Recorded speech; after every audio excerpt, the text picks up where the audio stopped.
Bienvenidos a la clase de Química Orgánica y Bioquímica. Mi nombre es Alberto Figueroa y en esta oportunidad vamos a ver la parte de bioenergética. Cuando hablamos de la parte del tema de bioenergética, vamos a hacer referencia a aquello que está relacionado a la energía que presentan las reacciones químicas en los contextos biológicos. Bioenergética quiere decir energía desarrollada, energía que es utilizada y generada en los sistemas biológicos. No nos olvidemos que la actividad enzimática se traduce en la transformación del sustrato en producto por acción de la enzima. Pero esa reacción enzimática tiene inmerso lo que es la generación de energía. Energía que puede ser en términos de generar, de consumir o mantener en equilibrio dentro de la reacción. La energía puede experimentar una suerte de flujo dentro de lo que vendría a corresponder sistemas de alto valor energético a sistemas que tienen nivel bajo de energía. Hay un flujo de tal manera que ese flujo en un momento dado busca llegar a un equilibrio energético en términos pudieran ser de calor, etc. Los procesos vitales, como ser realizar ejercicios, como ser jugar, deportes, contracción muscular, conducción nerviosa, requieren de energía. Energía que debe generar el organismo y debe provisionar justamente para todos esos procesos. Y el organismo entonces, a partir de las reacciones químicas, sus propias reacciones dentro del organismo, produce la energía para satisfacer al organismo y cumplir con todos sus procesos vitales. La energía puede considerarse, según este gráfico, tomando en cuenta un aspecto netamente químico, como procesos exotérmicos y procesos endotérmicos. Los procesos exotérmicos son cuando algunas moléculas cargadas de alto valor energético se transforman hasta moléculas de bajo valor energético, los cuales entonces permiten liberar energía. A esto se denomina reacciones exotérmicas. Y las endotérmicas son cuando algunas moléculas que tienen un bajo valor energético, para transformarse en otras moléculas con un alto valor energético, requieren captar energía. Entonces son los procesos endergónicos. Normalmente existe un proceso exergónico, reacciones que liberan energía, y endergónico, reacciones que absorben energía. Aquí tenemos una reacción donde A más B genera C más D más calor. Quiere decir que no toda la energía exotérmica que se ha liberado es tomado para la reacción endotérmica. Tenemos algo de calor que se puede liberar al medio para desarrollar dentro de los sistemas biológicos, por ejemplo, otras funciones.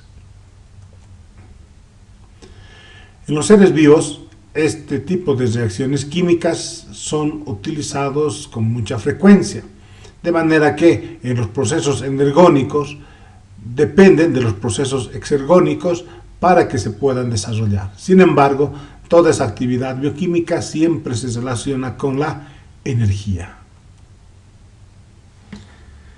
Cuando hablamos de concepto de energía libre, la energía libre no es nada más que aquella energía que va a permitir realizar trabajo. Es una energía también denominado libre o energía útil. Esta energía libre es la energía que ya no es utilizado en los procesos endergónicos. No nos olvidemos que los procesos exotérmicos liberan energía y los procesos endotérmicos absorben energía. Pero el gráfico nos muestra que parte de la energía liberada todavía queda libre, el cual va a ser utilizado para realizar trabajo, porque una gran cantidad de esa energía está siendo utilizada dentro de lo que es la energía química propiamente, es decir, favorecer otras reacciones. En los sistemas biológicos tenemos lo que se denomina el modelo de acoplamiento del proceso exergónico-endergónico. Cuando ya estamos hablando de los sistemas biológicos, aquello que se denomina exotérmico ahora se denominará exergónico. y aquello que se denomina endotérmico ahora se denominará endergónico. Entonces, tanto el proceso exergónico como endergónico debe tener una suerte de una relación directa entre ambos a partir de la generación y liberación de energía. Y en los sistemas biológicos se utiliza justamente un modelo que permite ese acoplamiento. Ese acoplamiento va a estar dado a partir de una molécula portadora de energía que recibe la energía de los procesos endergónicos y cargado de energía se dirige a los procesos endergónicos para liberar esa energía y favorecer la propia reacción. Y entonces esta molécula está libre para tomar nuevamente la energía del proceso endergónico. Se dice entonces modelo de acoplamiento porque esta molécula portadora, transportadora de energía, une el proceso exergónico con el endergónico. Sin embargo, parte de esa energía siempre queda como energía libre que habíamos visto anteriormente. Son muchas las reacciones químicas que se van a producir en los sistemas biológicos. Tantas reacciones químicas, por lo tanto, las moléculas transportadoras de energía toman esa energía y lo destinan para la contracción muscular, la parte física, para la síntesis de nuevos compuestos que se quiere en nuestro organismo, para la conducción nerviosa, etc. Entonces va a existir una dinámica permanente de lo que viene a ser ese proceso de generar energía y utilizar dicha energía. Esta molécula portadora de energía se denomina ATP, es el adenosintrifosfato. Entonces el ATP va a tomar la energía de los procesos exergónicos y se va a dirigir hacia los procesos endergónicos donde se requiere de energía. La energía que se genera en los organismos vivos, como también de manera general la energía que se libera en los procesos químicos puros, industriales, etc., es de alguna manera administrada o comprendida de mejor manera a partir de las leyes de la termodinámica. Estas leyes de la termodinámica permiten distribuir la energía de manera más apropiada en la estructura celular, que es un entorno muy sensible, muy delicado. La primera ley de la termodinámica indica que la energía total del sistema más la de su entorno permanece constante. Quiere decir que el sistema, que puede ser una persona o algo sometido a estudio, interactúa en términos energéticos con el entorno y el entorno a su vez también interactúa en términos energéticos con el sistema. Existe un flujo de energía entre sistema y entorno. Sin embargo, entre ambos mantienen su energía constante, de tal manera que todo este sistema energético que tenemos acá no gana ni pierde energía, solo existe transformación de energía. La segunda ley de la termodinámica indica que si ocurre un proceso espontáneo, la entropía total de un sistema tiende a aumentar. Cuando hablamos de entropía debemos comprender como desorden. Quiere decir que cuando a un sistema se aplica de manera violenta energía, el sistema reacciona incrementando su entropía. Un desorden. Esto es lo que debemos evitar en los sistemas biológicos, porque imagínense ustedes que si aplicamos energía de manera violenta a la célula va a reaccionar alterando o produciendo un desorden celular, afectando lo que son la mitosis, la meiosis, las divisiones celulares y todos los procesos biológicos que se desarrollan en el mismo. Entonces, no es recomendable acumular energía y liberarlo en un solo momento, sino para evitar esta segunda ley de la termodinámica y fundamentalmente una entropía, debemos aplicar energía pero de manera parcial. La energía la energía libre delta G, se relaciona con la entropía y se relaciona con la entalpía. Sin embargo, la energía libre es lo que nos interesa a nosotros en términos de aquello que corresponde a la energía útil para realizar un determinado trabajo. La energía libre, que normalmente se los representa con un delta G, puede asumir valores negativos, positivos o puede ser cero. Un delta G negativo, por ejemplo, hace referencia a un proceso exergónico. Quiere decir que la reacción tiende a emitir o eliminar energía. Ahora, si el valor de delta G es un valor grande, podemos considerar que la reacción se conserva y además es irreversible. Cuando delta G, la energía libre, es positiva, el valor es positivo, entonces asumimos que es un proceso endergónico, requiere de energía. Y si el valor de delta G es un valor considerable, el sistema se encuentra estable. Cuando delta G es igual a 0, quiere decir que el sistema está en equilibrio. O sea, que el sistema, la reacción, si bien libera energía, parte de esa energía es utilizada por la propia reacción, de manera tal que en el balance final la energía se hace cero.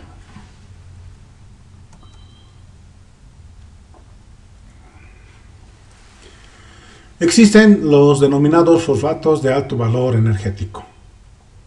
Estos fosfatos de alto valor energético son moléculas que provienen del proceso degradativo, son metabolitos que a la hora de degradarse tienden a generar energía. Y esa energía generada será seguramente comparada con un valor referencial como de alto valor energético o de bajo valor energético.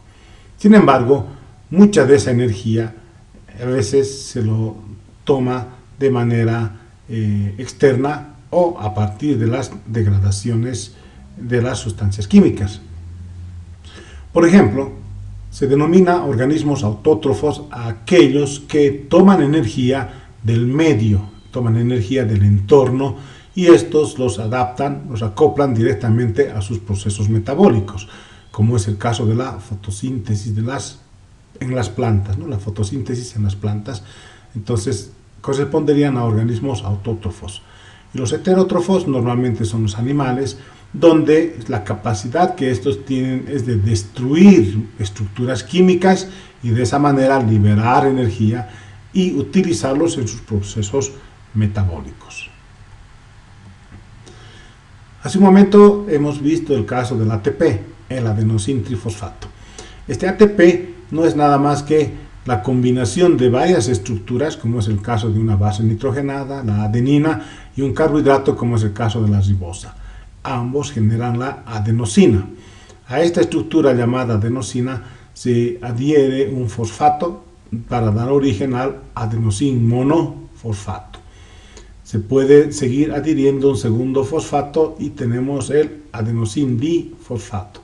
Y por último, un tercer fosfato da origen al adenosín trifosfato.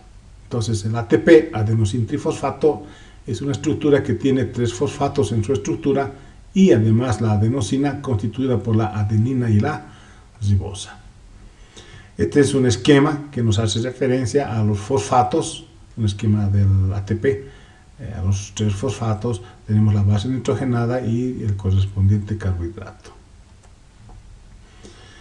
El ATP, cuando experimenta una hidrólisis, es decir, una ruptura de su molécula, libera energía, un valor de menos 8.8 kilocalorías mol o menos 36.5 kilojoules mol de energía. Es una reacción evidentemente exergónica que es utilizada por las reacciones endergónicas para poder favorecer sus procesos químicos. A partir de este valor referencia, aquellas moléculas que son capaces de generar energía superior a menos 8.8 kilocalorías mol son denominados fosfatos de alto valor energético. Y también existen moléculas que liberan energía, pero en un valor menor a menos 8.8 kilocalorías mol de energía. A estos se denominan fosfatos de bajo valor energético. Entonces, generalmente los anhídridos orgánicos, como son el fosfenol piruvato, carbamil fosfato, la fosfocreatinina, liberan energía superior a menos 8.8 kilocalorías. Por lo tanto, estos son denominados fosfatos de alto valor energético. Estas moléculas de alto valor energético tienden en muchos de los casos a almacenar energía que son muy importantes para el organismo vivo, toda vez que no olvidemos que en el organismo vivo el consumo de los alimentos no es constante, permanente, sino se desarrolla en ciertos periodos. Sin embargo, en términos energéticos, el organismo requiere energía de manera constante para desarrollar actividades motrices, desarrollar actividades neuronales, etc. Entonces, ese proceso va a ser de alguna manera utilizado a partir de las moléculas de alto valor energético. Y los fosfatos de bajo valor energético son aquellos que generan energía, pero en un valor menor a la energía que libera la hidrólisis del ATP. Estos son normalmente fosfoésteres como la glucosa 1-fosfato, fructosa 1,6-difosfato, glucosa 6-fosfato, que como ven ustedes genera energía en un valor menor al de la glucosa. La hidrólisis del ATP se va a producir cuando esta molécula del adenosín trifosfato elimina un fósforo inorgánico y también elimina delta G en un valor de menos 8.8 kilocalorías mol. El ATP puede experimentar dos hidrólisis a partir del ATP y a partir del ADP. Una tercera hidrólisis significa prácticamente una destrucción, una descomposición de la AMP para ya no volver a generar el ATP correspondiente, ¿no? Entonces, normalmente se tiene la primera hidrólisis. En casos especiales se tiene la segunda hidrólisis. La tercera hidrólisis casi no se presenta. Entonces decíamos que los fosfatos de alto valor energético tienen la función de almacenar energía. Tenemos el fosfoenol piruvato, no 3-difosfoglicerato, que son moléculas que tienen un alto valor energético y que cuando liberan esa energía es tomado por el fósforo inorgánico que se va a fijar al ADP para que se sinteticen ATP. Estos ATPs que tenemos sintetizados ante la necesidad de energía tiende a hidrolizarse nuevamente, liberando el ADP correspondiente y también liberando el fósforo inorgánico cargado energéticamente.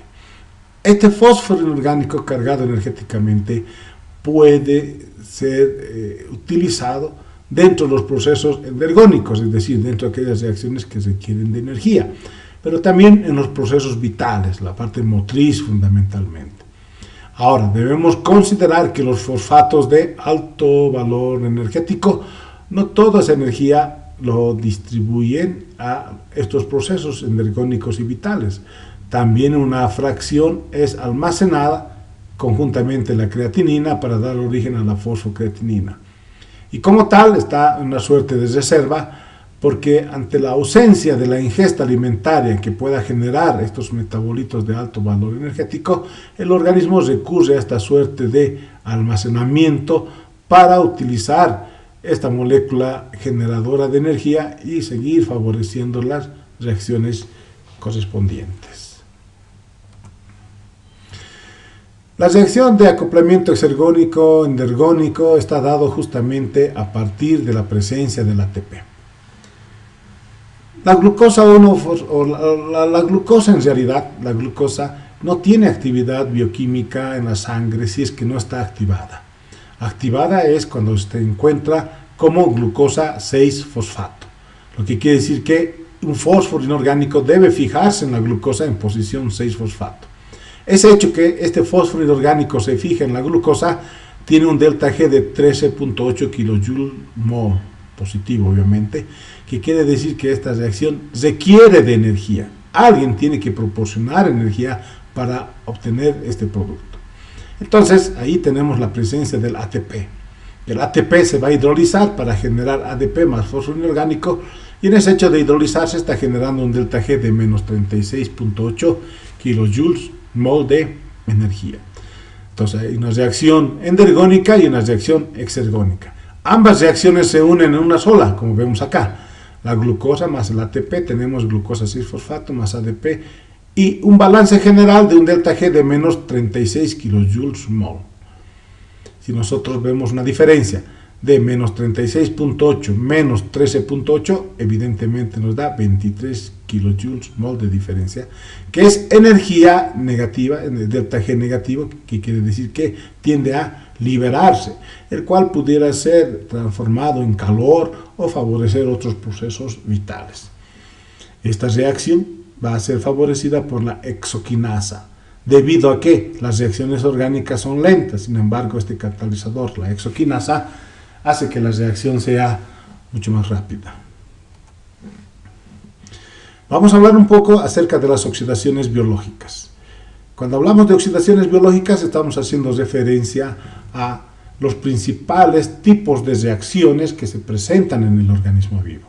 Y esas reacciones, no debemos olvidar, de manera implícita también generan energía que es necesario para todos los procesos biológicos, a partir del modelo de acoplamiento que hemos ido viendo, endergónicos, exergónicos. El principal tipo de reacciones químicas que estarán presentes en el organismo son las de oxidación, procesos de oxidación y reducción, donde la materia orgánica, mediante estos procesos, tiende a descomponerse hasta llegar a dióxido de carbono y agua. La energía, obviamente, se va a eliminar para favorecer otros procesos, incluso la misma actividad enzimática, donde requiere de temperatura, ¿no? Una temperatura óptima para desarrollar una óptima actividad enzimática, como habíamos visto anteriormente. Los procesos redox en los seres vivos pueden ser variados. Es el caso, por ejemplo, del hierro más 3, que pasa de hierro más 2, pasa a hierro más 3. Es un proceso de oxidación que permite perder un electrón. Este ejemplo de inorgánico de hierro está presente en lo que viene a ser los glóbulos rojos, por ejemplo. Los glóbulos rojos, que permiten capturar el oxígeno, se da a partir de la oxidación o la reducción del grupo M o hemo en el organismo. Estos otros son ejemplos que están enmarcados en la materia orgánica. Por ejemplo, tenemos el etanol, que se oxida hasta etanal, pero el proceso de la oxidación se caracteriza porque permite eliminar hidrógenos. Como vemos acá, se está eliminando hidrógenos. Entonces podemos decir que la oxidación se da a partir de la pérdida de hidrógenos de la materia orgánica, y la reducción se da a partir de la ganancia de hidrógenos en la materia orgánica, ¿no? Que sería lo opuesto. Pero no solamente la oxidación o reducción es por ganancia o pérdida de hidrógenos. La oxidación también puede ser por ganancia o pérdida de oxígenos, ¿no? Este es el segundo caso, donde el etanol, fijando el oxígeno, se transforma en ácido acético. Algo que es importante también considerar, que una oxidación tiene necesariamente una reducción. El intenso proceso metabólico en el organismo tiende a formar una molécula como es el peróxido de hidrógeno. Esta molécula se caracteriza porque es altamente oxidante. Otros dicen es un tóxico para el entorno celular. Entonces, inmediatamente se forma esta molécula, debe ser eliminada por algunas enzimas especializadas. Estas serán las catalasas y las peroxidasas. Aquí vemos que las peroxidasas, que están normalmente en los tejidos vegetales, producen este tipo de reacción, donde el peróxido de hidrógeno con materia orgánica va a transformarse hasta agua. Y obviamente el agua en el entorno celular es muy importante, pero no así el peróxido de hidrógeno. En las células animales también se generan peróxido de hidrógeno como resultado de la actividad enzimática. Estos son destruidos por la acción de las catalasas, y la reacción en este caso permite generar el agua y el oxígeno. La respiración es un proceso en el cual el organismo tiende a captar el oxígeno. La respiración puede darse de manera directa en el caso de los organismos unicelulares. Las células unicelulares toman el organismo y lo introducen al interior de la célula, y es parte del proceso metabólico que estos tienen. Mientras que los organismos pluricelulares toman el oxígeno, pero por un medio, un sistema complejo un dispositivo fisiológico donde la respiración, la circulación están presentes y de esa manera permitir llegar el oxígeno hasta las células. Pero como un denominador en ambos casos que el oxígeno debe estar en las células para ser parte de las reacciones químicas. Y esto nos permite adentrarnos a aquello que se denomina la cadena respiratoria. La cadena respiratoria se desarrolla en la mitocondria, específicamente en las crestas internas de la membrana mitocondrial. En estas crestas internas se van a desarrollar un conjunto de reacciones altamente ordenadas en función de sus potenciales normales, denominado cadena respiratoria. Y la cadena respiratoria tiene estos componentes, son 4 los componentes, los NAD, los FAT, coenzima Q y el complejo citocrómico. Son 4 los componentes de la cadena respiratoria. Y veamos cada uno de ellos. Por ejemplo, el NAD, su nombre del NAD es nicotinamina adenin dinucleótido. Nicotinamina adenin dinucleótido, que deriva estructuralmente, acá tenemos su fórmula, deriva de la piridina. Lo que nos interesa fundamentalmente es cuál es su acción del NAD. El NAD, aquí tenemos el NAD, y cuando tiene esta crucecita se llama NAD oxidado. El NAD oxidado tiende a quitar hidrógenos a esta sustancia reducida. Esta sustancia reducida proviene del ciclo de Krebs, genera metabolitos que son ricos en hidrógenos. Entonces el NAD toma a esta sustancia reducida y le quita 2 hidrógenos para luego este NAD oxidado se transforme en NAD reducido, como vemos acá. El NAD reducido no es nada más que el mismo NAD, pero ahora con la presencia de 2 átomos de hidrógenos. ¿De dónde salen estos 2 hidrógenos? De haberle quitado de la estructura de la sustancia reducida. Ahora, esta sustancia reducida, el momento en el cual ha perdido sus hidrógenos, se transforma en una sustancia oxidada. Entonces, la sustancia reducida pasa a oxidada y el NAD oxidado pasa a NAD reducido. Esa es la reacción, la primera reacción que es parte de la cadena respiratoria. Otro constituyente importante de la cadena respiratoria viene a ser el FAT, que se denomina flavina adenin dinucleótido. Deriva estructuralmente de la flavina, acá tenemos su fórmula química, pero lo que nos interesa a nosotros es su acción. Y vemos que el FAT oxidado, tiene su acción directa sobre el NAD reducido. El NAD reducido tiene los 2 hidrógenos en su estructura. Y entonces aquí el FAT quita estos 2 hidrógenos para transformarse de FAT oxidado a FAT reducido. A cambio, el NAD que tiene hidrógenos en su estructura y que está perdiendo, está pasando de NAD reducido a NAD oxidado. Los citocromos no son nada más que ferroproteínas que tienen en la parte central un grupo prostético, como es el caso del hierro. Y el hierro es el que va a experimentar un proceso de oxidación y reducción. En este caso, de hierro más 2 pasa a hierro más 3, o de ion ferroso a ion férrico, perdiendo un electrón.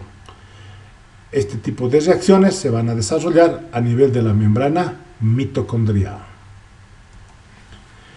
Los citocromos pueden ser de varios tipos. Tenemos 5, siendo citocromos B, citocromo C, citocromo C1, citocromo A y citocromo A3.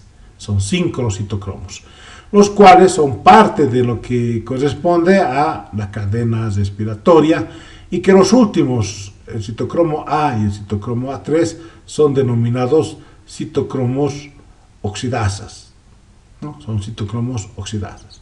Lo que hace con esta reacción a nivel de los citocromos es fijar electrones al oxígeno para transformarlo en oxígeno molecular.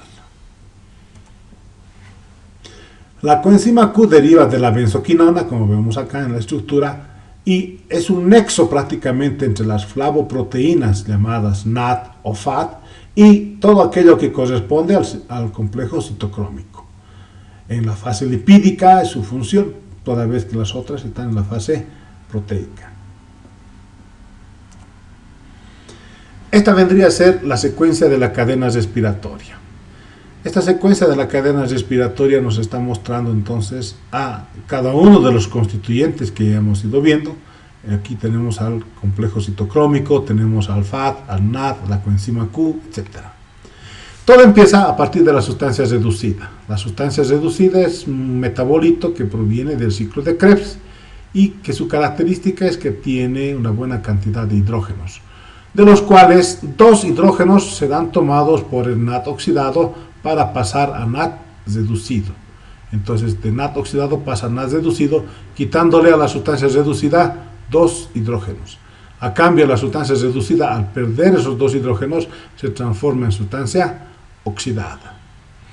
Este NAD reducido posteriormente va a ceder sus hidrógenos al FAT oxidado. Este FAT oxidado tomará estos 2 hidrógenos y se va a transformar en FAT reducido. Entonces, al momento de perder los 2 hidrógenos, el NAD reducido pasará a formar NAD oxidado. Ahí vamos a encontrar las reacciones de reducción-oxidación y la siguiente, la reducción y la correspondiente oxidación. Sobre el FAT reducido actúa la coenzima Q, quitando esos 2 hidrógenos y fijándolos en su estructura como coenzima Q reducida. Y el FAT reducido, entonces, al ceder los 2 hidrógenos, se transforma en FAT oxidado, reacción de oxidación. Entonces, la coenzima Q se ha reducido y luego va a liberar hidrógenos la coenzima Q, de manera tal que tengamos libre la coenzima Q. Estos 2 hidrógenos más adelante se van a fijar con los oxígenos y permitirán la síntesis de agua. Pero continuando con la cadena respiratoria, vamos a ver que ahora está presente el citocromo, todo el complejo citocrómico. El citocromo con ios y el ion férrico va a pasar a citocromo con ion ferroso, y ese proceso está permitiendo la reducción. Luego del citocromo B pasará a citocromo B, pero de ion ferroso a férrico, siendo la oxidación, y el citocromo C1 será aquel que pasará de ion férrico a ion ferroso, para luego pasar de ion ferroso a ion férrico, siguiendo las reacciones Ox-redox. Lo mismo ocurrirá con el citocromo férrico, que pasará a ion ferroso, de ferroso a férrico. Citocromo A3, que también pasará de ion férrico a ion ferroso, y luego de ion ferroso a ion férrico.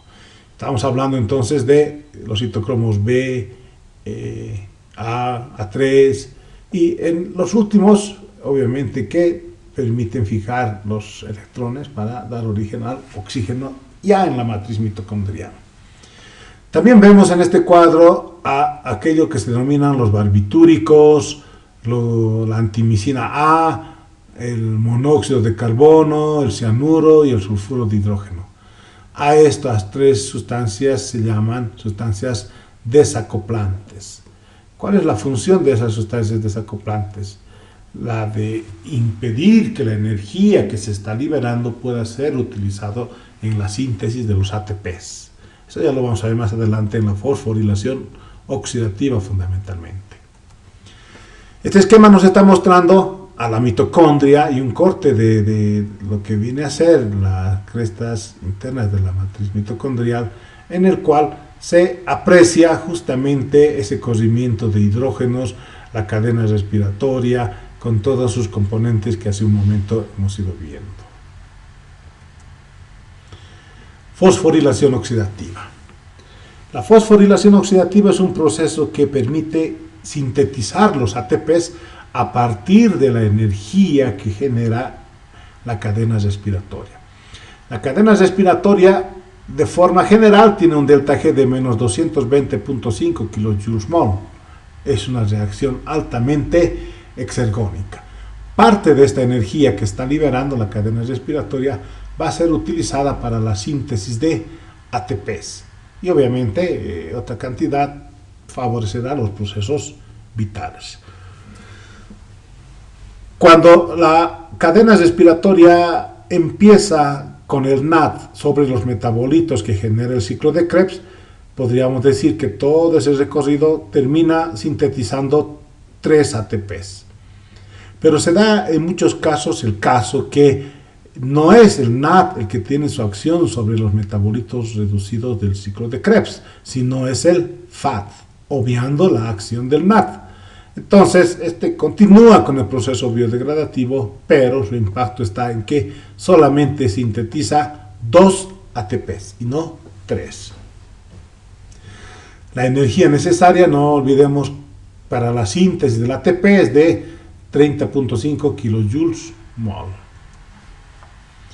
En este esquema entonces vamos a apreciar la unión de la cadena respiratoria con la fosforilación oxidativa. Tenemos en la cadena respiratoria que sobre los metabolitos reducidos actúa el NAD, luego el FAD, la coenzima Q y el complejo citocrómico, permitiendo fijar el oxígeno al interior de la matriz mitocondrial. También vemos acá que la coenzima Q libera los hidrógenos correspondientes, los cuales se fijan con el oxígeno y forman agua, ¿no?, como productos de ese proceso de la cadena respiratoria. Pero la cadena respiratoria, a la hora de producir esas reacciones químicas en transformación de la materia, acumula energía y libera, y en 3 momentos. Acá vemos un primer momento, un segundo momento y un tercer momento. En el primer momento se libera la cantidad de energía suficiente como para sintetizar un ATP. Posteriormente, continúan las reacciones químicas y a nivel del citocromo B se libera nuevamente energía acumulada, el cual es utilizado para la síntesis del segundo ATP. Continúan las reacciones químicas y posteriormente se libera un tercer cúmulo de energía que va a ser utilizado para la síntesis del ATP. Entonces, hace un momento decíamos, cuando el NAD se degrada, se sintetizan 3 ATPs. Aquí tenemos 1, 2, 3. Pero muchas veces la acción sobre las sustancias reducidas no está dado por el NAD, sino por el FAD. Cuando ese es el caso, entonces el FAD acumula energía, que tenemos una síntesis de ATP, la otra ATP, y el resto lo deja porque está acumulando energía para sintetizar el siguiente ATP. Por lo tanto, aquí hay una suerte de relación en términos de un NAD genera 3 ATPs, un FAD genera 2 ATPs. Entonces, la cadena respiratoria tiene un delta G de menos 220.5 kilojoules mol de energía. Como va a sintetizar 3 ATPs a partir de 3 ADPs más 3 fósforos inorgánicos, entonces tenemos que multiplicar 30.5 kilojoules mol por 3, nos dan 91.5 kilojoules mol de energía, que se requieren para la síntesis de 3 ATPs en la cadena respiratoria. Ese valor encontrado, 91.5 kilojoules mol de energía, equivale al 42% del gasto energético total, quedando libre un 58%, el cual va a ser utilizado en los procesos vitales. Por lo tanto, la reacción general es del tipo exergónica.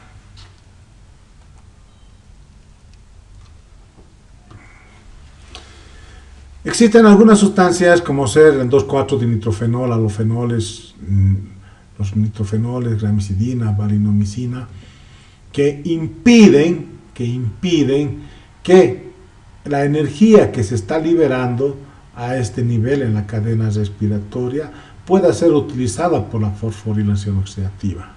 Y entonces, el momento de impedir se llaman desacoplantes. Esta energía, entonces, ¿dónde va? Directamente va liberada hacia la generación de calor, pero no requerimos nosotros solamente calor, necesitamos energía para desarrollar reacciones de síntesis, para desarrollar la actividad muscular, etc.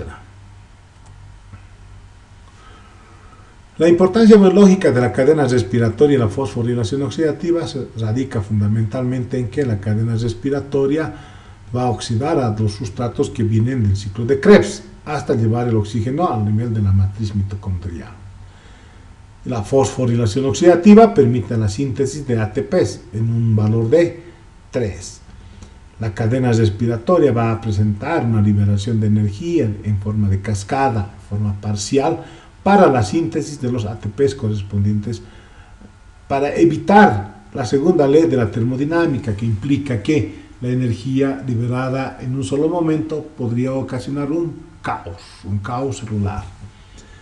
La cadena respiratoria genera energía para la síntesis de ATPs. El ciclo de Krebs es muy importante para nosotros, es el núcleo principal del estudio de la bioquímica y es allí donde se desarrollarán todos los procesos degradativos de los metabolitos que vienen fundamentalmente de los lípidos y de los carbohidratos. El ciclo de Krebs se va a unir posteriormente a la cadena respiratoria y a la fosforilación oxidativa. Entonces es un proceso degradativo. El ciclo de Krebs se desarrolla a nivel de la matriz mitocondrial. Este es el ciclo de Krebs, también denominado ciclo del ácido cítrico. Es un ciclo que parte inicialmente de lo que es el oxaloacetato y acetilcoenzima A, y un conjunto de reacciones hace que volvamos a llegar hasta oxaloacetato, formando un ciclo. Pero vayamos detallando reacciones por reacciones. La primera reacción que se tiene en el ciclo de Krebs es la reacción de condensación, donde acetilcoenzima A se va a unir con oxaloacetato para dar origen al citrato. Entonces, esta reacción de condensación está dado por la enzima citrato sintetasa.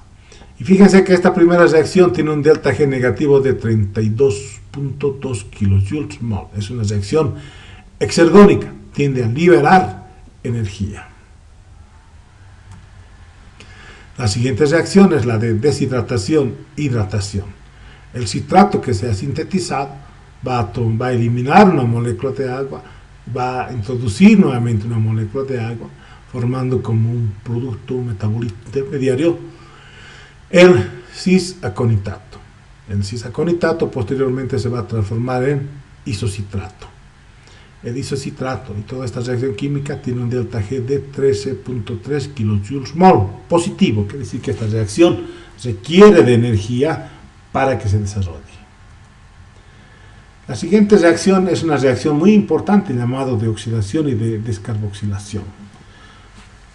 Vamos a ver que el isocitrato que se ha sintetizado va a pasar a oxalosuccinato, y este oxalosuccinato lo que va a experimentar es una eliminación de dióxido de carbono. Pero antes de llegar a oxalosuccinato, estamos viendo que el NAT fosfato oxidado va a quitar dos hidrógenos al isocitrato para formar NAT fosfato reducido. Entonces, la otra molécula, el isocitrato, será una molécula menor en dos átomos de hidrógenos, habiendo producido en este caso una reacción de reducción a nivel del NAT y una de oxidación entre las moléculas llamadas metabolitos. Posteriormente, el oxaloacetato elimina un dióxido de carbono. Este proceso se denomina descarboxilación. Hay una descarboxilación para que el residuo final ya estable de la estructura sea denominada alfa-cetoglutarato. El alfa-cetoglutarato va a ser el elemento, el constituyente final para esta reacción. Posteriormente, el alfa-cetoglutarato en un proceso de oxidación y de descarboxilación va a pasar hasta succinilcoenzima A. Entonces aquí vemos que el NAT oxidado va a tomar dos hidrógenos del alfa-cetoglutarato y va a transformarse en NAT reducido. Entonces la reacción también permite eliminar dióxido de carbono que va a ser utilizado posteriormente. Entonces succinilcoenzima A, y esta síntesis tiene un delta G de menos 33.5 kJ/mol de energía. El succinilcoenzima A ahora pasa a succinato. Esa reacción tiene un delta G de menos 2.8 kJ/mol de energía. Requiere de poca cantidad de energía. Y aquí tenemos la presencia del GTP, de guanidín difosfato más el fósforo inorgánico, va a pasar a guanidín trifosfato más coenzima A. La enzima que hace este proceso se llama succinilcoenzima A sintetasa. La deshidrogenación va a ser entonces el proceso cuando sobre el succinato actúa el NAD oxidado, quitándole dos hidrógenos al succinato para dar origen al FAT reducido. Entonces, si aquí está experimentando una suerte de reacción de reducción, la reacción de oxidación está dado por la transformación del succinato a fumarato. Esta reacción tiene un delta G igual a 0, quiere decir que se mantiene en equilibrio energético. La hidratación.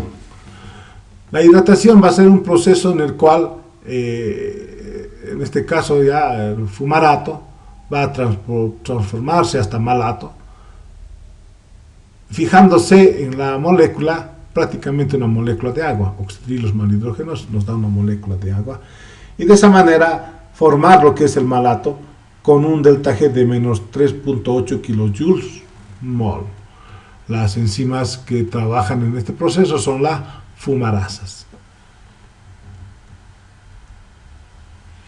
La deshidrogenación, otra deshidrogenación que estamos viendo acá, está dado por el malato que pasa hasta oxaloacetato.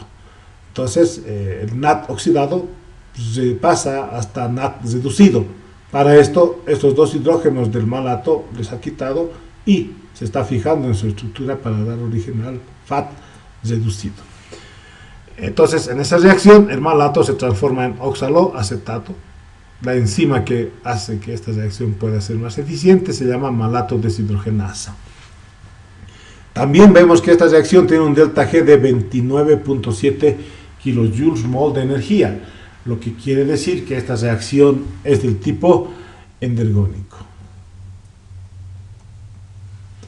Por cada vuelta que se tenga en el ciclo de Krebs, es capaz de generarse una buena cantidad de metabolitos y obviamente degradarse hasta dióxido de carbono y agua.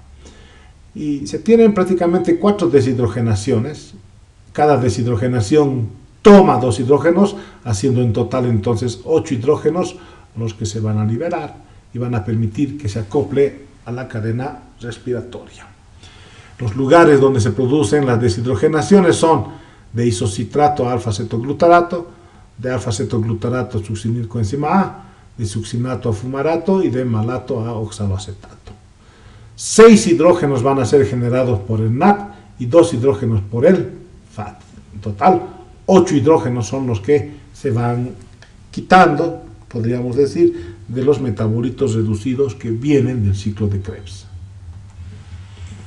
Dentro del balance energético se dice que tenemos que se producen 12 ATPs en el ciclo de Krebs, pero eso es contando a partir de acetil coenzima A. Otros indican que son 15 ATPs, pero eso contando a partir del piruvato. Sin embargo, en términos energéticos, se genera 209 kilocalorías o 209.000 calorías, de los cuales el 42% se gasta en el propio ciclo de Krebs y la diferencia en porcentaje, que vendría a ser algo de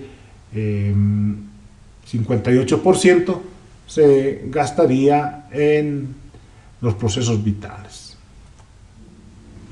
Este es un esquema general que nos está mostrando que el ciclo de Krebs, que este es el ciclo de Krebs, se va a unir hacia la cadena respiratoria, y en la cadena respiratoria por 4 puntos, porque va a haber 4 deshidrogenaciones, 3 NAT y un FAT, van a unir hacia la cadena respiratoria para fijar el oxígeno en la matriz mitocondrial. Pero en ese interín se va a generar energía en 3 puntos, los cuales permiten la síntesis de ATPs. ¿Cómo se alimenta el ciclo de Krebs? A partir de metabolitos que vienen fundamentalmente de los carbohidratos, de los lípidos, que en su proceso degradativo llegan a formar el ciclo de Krebs. Entonces, este cuadro es muy interesante porque nos muestra justamente la relación del ciclo de Krebs con la cadena respiratoria y la fosforilación oxidativa. Un esquema general que estamos apreciando es que el ciclo de Krebs, como la parte central, que el ciclo de Krebs se va a unir con la cadena respiratoria, fijando el oxígeno en la matriz mitocondrial, o con el hidrógeno formando el agua. De manera simultánea, en 3 puntos se generan ATPs, ¿no es cierto? Sin embargo, la cadena respiratoria y el ciclo de Krebs van a estar alimentados por sustancias que están presentes en los alimentos, que tienen un carácter, como pueden ser proteicos, carbohidratos y lípidos. los cuales siguen sus propios procesos metabólicos, que los vamos a ver más adelante, hasta llegar a piruvato o acetilcoenzima A, y de esto ya ingresa al ciclo de Krebs, todos siguiendo este ciclo de Krebs, cadena respiratoria, fosforilación oxidativa, permitiendo estos procesos. Entonces, un esquema muy interesante para que nos vayamos ubicando dónde se está produciendo este tipo de reacciones. Finalmente, ese es el órgano celular, como es el caso de la mitocondria, que va a permitir desarrollar el ciclo de Krebs a nivel de la matriz mitocondrial y en esta parte, las crestas internas de la membrana mitocondrial, la cadena respiratoria. Entonces, a ese nivel se van a producir todas las reacciones químicas que hemos ido viendo. Y a nivel del citoplasma, obviamente, se va a producir la glicólisis, que es prácticamente el que va a aportar con metabolitos para desarrollar el ciclo de Krebs y la cadena respiratoria. Bueno, ha sido un placer poder desarrollar este tema y ya estaremos desarrollando también otros capítulos en cualquier momento. Gracias.